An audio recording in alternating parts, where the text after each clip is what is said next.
Hello, I'm a music man, faster than a speeding eighth rest, stronger than a fortissimo, able to leap tall conductors' podiums in a single bound. He's Music Man. Who is Music Man, you may ask? Why, he's there whenever works of art bring beauty into the world. Why haven't you seen me? Because I'm stealthy, kinda good like that. But today, I am here to bring you this special edition of Campbell Music Club.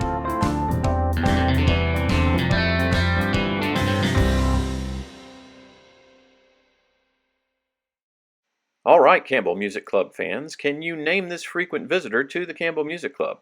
That's right, it would be Charles Wesley, the author of over 6,000 hymns, a number of which have made their way into the lexicon of Christian hymnals, and a few of those have made their way into the United Methodist hymnal. But Charles, as a younger man, was a very different person. He described himself as a bit of an intemperate with an unfortunate drinking habit.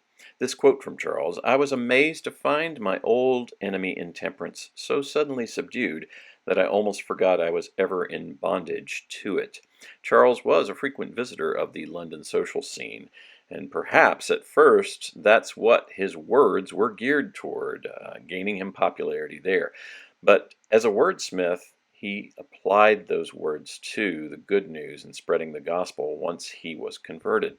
And he became a bit of an evangelist and a preacher, known for speaking his sermons by reading them, and later as an extemporaneous speaker. And sometimes his public preaching got him into trouble, such as on a trip to London once. Charles says this: "I preached faith in Christ to a lady who was so extremely offended she threatened to beat me within an inch of my life. I declared I deserved nothing but hell, and so did she, but she must confess it before she could have a title to heaven. This was most intolerable to her." Charles survived that trip and that incident, and rather reflexively wrote one of the most famous hymns ever that very evening. It was "Oh, for a Thousand Tongues to Sing," which has over 10 verses to it in actuality, but 7 of those made their way into the United Methodist hymnal, and of those 7, 5 are found in most other Christian hymnals. This being the most famous verse of them all: "Oh, for a thousand tongues to sing my great Redeemer's praise, the glories of my God and King, the triumphs of his grace." He exclaimed to the woman at the end of the coach ride, "Had I 1,000 tongues to sing with, madam, I would praise Christ with them all." And that is what led to this famous hymn of faith. That's it for today. Remember to tune in next time, boys and girls. And remember, bring works of art into the world to bring beauty where it's needed the most.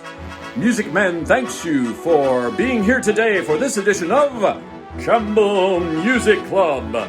See you next time.